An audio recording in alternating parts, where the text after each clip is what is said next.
जय श्री कृष्णा दोस्तों। आज की इस वीडियो में हम सुनेंगे अनंत चतुर्थी व्रत कथा। तो चलिए दोस्तों, वीडियो की शुरुआत करते हैं और सुनते हैं कथा। महाभारत में वर्णित कथा के अनुसार जुए में दुर्योधन के हाथ सब कुछ गंवाने के बाद पांडवों को 12 वर्ष के लिए वनवास जाना पड़ा। वन में पांडवों को कई तरह के कष्ट का सामना करना पड़ा था। एक दिन की बात है, भगवान श्री कृष्ण वन में पांडवों से मिलने आए।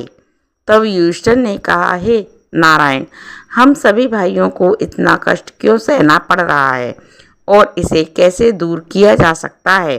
तब श्री कृष्ण ने कहा, धर्मराज, तुम भादो माह की शुक्ल पक्ष की चतुर्थी तिथि यानी कि अनंत चतुर्थी के दिन मेरे एक स्वरूप अनंत भगवान की पूजा करो। तुम्हारे सारे दुख दूर हो जाएंगे और तुम्हें तुम्हारा राज मुकुट भी वापस मिल जाएगा। इतना कहने के बाद श्री कृष्ण ने पांडवों को अनंत चतुर्थी व्रत की कथा सुनानी प्रारंभ करी। पौराणिक काल में सुमंत नाम का एक ब्राह्मण हुआ करता था। उसकी एक पत्नी का नाम दीक्षा था। दीक्षा और सुमंत की एक सुशीला नाम की एक परम सुंदरी पुत्री भी थी। कुछ सालों बाद सुशीला की माता दीक्षा की मृत्यु हो गई। मृत्यु के बाद माता के बाद सुशीला बहुत ही दुखी रहने लगी। पत्नी की मृत्यु के बाद सुमंत ने यह सोचा, कंकासर नाम की स्त्री से विवाह किया जाए। वह सुशीला का देखभाल अच्छी ढंग से करेगी, लेकिन कंग्रासर पूरी दिन सुशीला से घर के काम ही करवाती और स्वयं आराम करती थी।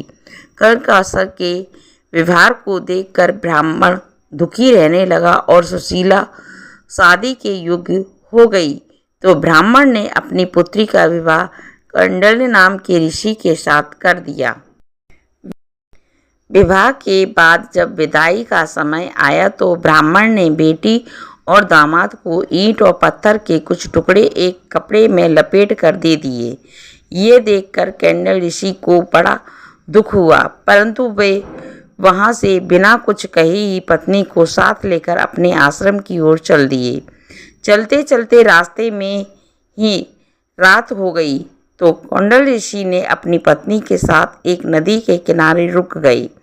उसके बाद ऋषि नदी के किनारे बैठकर संध्या उपासना में लीन हो गए।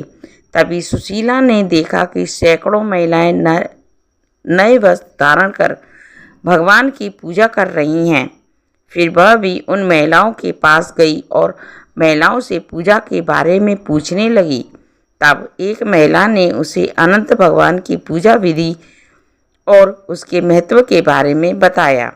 महिला के कहे अनुसार सुशीला ने उसी समय अनंत का व्रत का अनुष्ठान किया और विधि पूर्वक पूजा अर्चना करके बाद ही हाथ में डोर की गांठ बांधकर अपने पति ऋषि मुनिवर के पास आई। मुनि ने जब सुशीला के कलाई पर बंधा हुआ डोर देखा तो वह उसके बारे में पूछने लगे। तब सुशीला ने उन्हें अनंत भगवान की महत्वता के बारे में बताया। अपनी पत्नी की बात को सुनकर ऋषि बड़े ही क्रोधित हो उठे और उसी सुशीला के हाथ में बंधी हुई डोरी को तोड़कर अग्नि में फेंक दिया। उधर डोरी को तोड़कर अग्नि में डाल देने के कारण भगवान अनंत क्रोधित हो गए। कुछ दिनों के बाद ऋषि अपना सब कुछ गवा बैठे।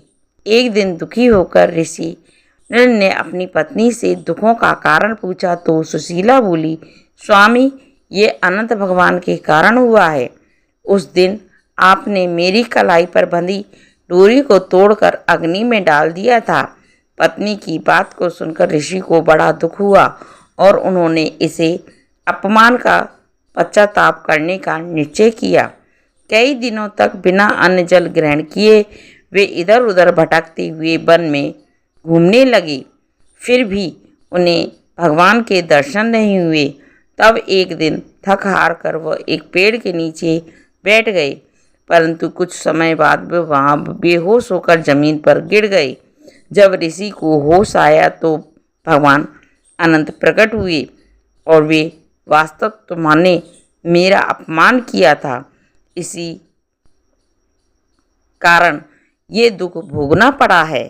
परंतु अब मैं तुमसे प्रसन्न हूँ, इसलिए अब अपने घर जाओ और भादो मास की शुक्ल पक्ष की चतुर्थी तिथि को 14 वर्ष तक विधि पूर्वक मेरी पूजा करो। 14 वर्ष के बाद तुम्हारे सारे कष्ट दूर हो जाएंगे और समृद्धि हो जाओगे। इतना कहकर भगवान अनंत अंतर्ध्यान हो गए। उसके बाद ऋषि कौंडल भी अपने आश्रम लौट आए। फिर वह नियमित रूप से अनंत चतुर्थी के दिन भगवान अनंत की विधि पूर्वक पूजा करते हुए 14 वर्ष बाद उन्हें सारे कष्ट दूर हो गए। तो ये थी अनंत भगवान की कथा। उम्मीद करती हूँ कथा आपको ज़रूर पसंद आई होगी। पसंद आई हो तो वीडियो को लाइक ज़रूर कर देना दोस्तों, और ऐसी नॉलेज पाने के लिए मेरे चैनल को सब्सक्राइब भी कर लेना।